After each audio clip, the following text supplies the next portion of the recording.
Hello friends, welcome to my channel.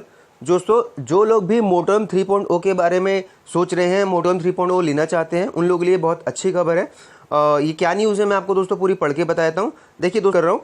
तो दोस्तों इसमें सारी चीज़ें बताई हैं आरबीआई ने, क्यों आरबीआई जोर दे रहा है इस बात के लिए कि वो 3 महीने के लिए और मोटोरम बढ़ाना चाहता है कस्टमर के लिए, और उसके पीछे क्या क्या रीज़न है। तो दोस्तों ये न्यूज़ आप देख सकते हैं, गूगल पे भी आप इसको सर्च कर सकते हैं, और इसके अलावा इसका लिंक मैं अपनी पोस्ट में दे दूंगा, तो आप वहाँ से पूरा पढ़ लीजिएगा। ये पूरी न्यूज़ इंग्लिश में है, तो मैं इसको हिंदी में ट्रांसलेट करके, तो दोस्तों ये मैंने आपको हिंदी में ट्रांसलेट कर दिया है। इसमें क्या क्या लिखा है मैं आपको बताता हूँ अभी। सार्वजनिक क्षेत्रों के बैंकों के 80% से अधिक कर्जदारों ने मार्च 2020 में घोषित पहले दौर की मोहलत के लिए चुना।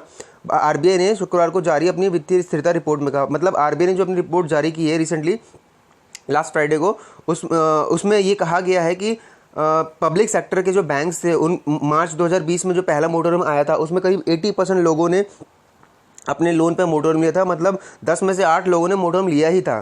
तो इसके अलावा इसके विपरीत निजी क्षेत्र के बैंकों के लिए आंकड़ा 41.8 से कम था, और विदेशी बैंकों के लिए केवल 8.5% था। इसका मतलब यह है कि आमतौर पर निजी और विदेशी बैंकों उधारकर्ताओं की गुणवत्ता या वित्तीय स्वास्थ्य पीएसबी उधारकर्ताओं की तुलना में बेहतर है।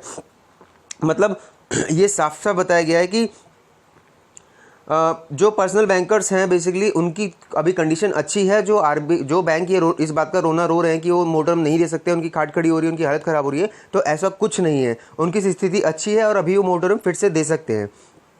आगे क्या बताया है, बकाया ऋण राशि से 30 अप्रैल 2020 तक मोटोरम लेने वाले पीएसबी ग्राहकों का अनुपात 80% था।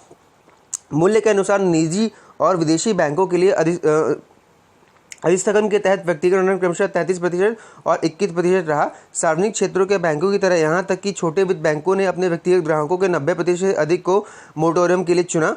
कुल मिलाकर बैंकिंग प्रणाली के बकाया ऋणों में से आधे से अधिक स्थगन के अधीन थे।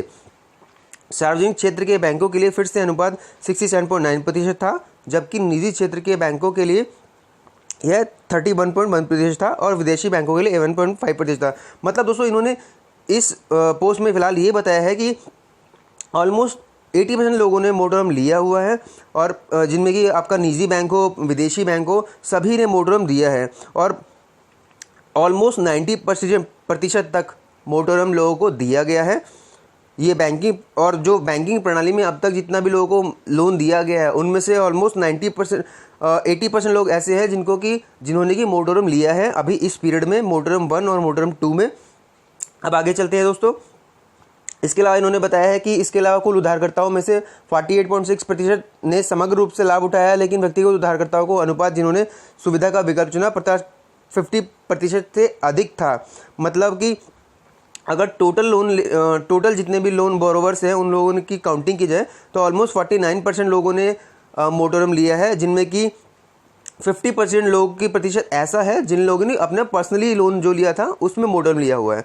ऋण बकाया के संदर्भ में व्यक्तिगत उधारकर्ताओं के 55.3% ने बोर्ड के 50.1% की तुलना में अधिस्थगन के लिए हस्ताक्षर किए थे। मतलब यहाँ पर भी साफ साफ बोला है कि बोर्ड ने जो हस्ताक्षर किए हैं उसमें अप्रॉक्सीमेटली जो लोन लेंडर हैं जिन्होंने लोन लिया हुआ है 50.5% की जवाब में 50% लोगों ने इसको लिया है, मोटोरम को लिया है। यह अंतर पीएसबीएस के लिए व्यापक था। 80% व्यक्तिगत ऋण बकाया थे, जो कि कर्जदार श्रेणियों में 69.7 थे। मतलब कि ये वेरिएशन इतना अधिक है कि 80% लोगों के जो लोन है वो डिफ़ॉल्ट हो रखे हैं, बकाया चल रहे हैं, जिनमें से कि लोन जिन्होंने लिया हुआ है 69% उनकी श्रेणियों में आते हैं। मोटोरम का लाभ उठाने वाले व्यक्तिगत उधारकर्ताओं का एक उच्च अनुपात चिंताजनक है, क्योंकि यह इंगित करता है कि उन्हें नौकरी के नुकसान या वेतन में कटौती के कारण इस सेवा को देना मुश्किल हो रहा है।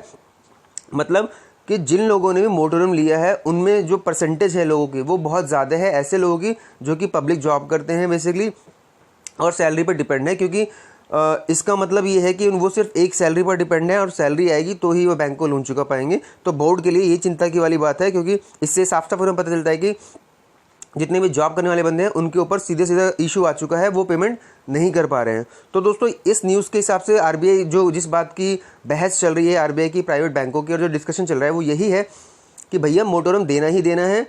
हाँ, वो एक बात अलग है कि प्राइवेट बैंकों ने टांग अड़ा रखी है, लेकिन डेफिनेटली ये मोटोरियम मिलेगा और सभी कस्टमर्स को मिलेगा। तो दोस्तों उम्मीद करता हूँ आपको मेरा आज का वीडियो पसंद आया होगा। आपको मेरा आज का वीडियो कैसा लगा प्लीज़ मुझे कमेंट करके बताइएगा। कोई क्वेरी हो आप मुझे ईमेल कर सकते हैं, मुझे व्हाट्सएप पे चैट कर सकते हैं। आज के लिए दोस्तों इतना ही।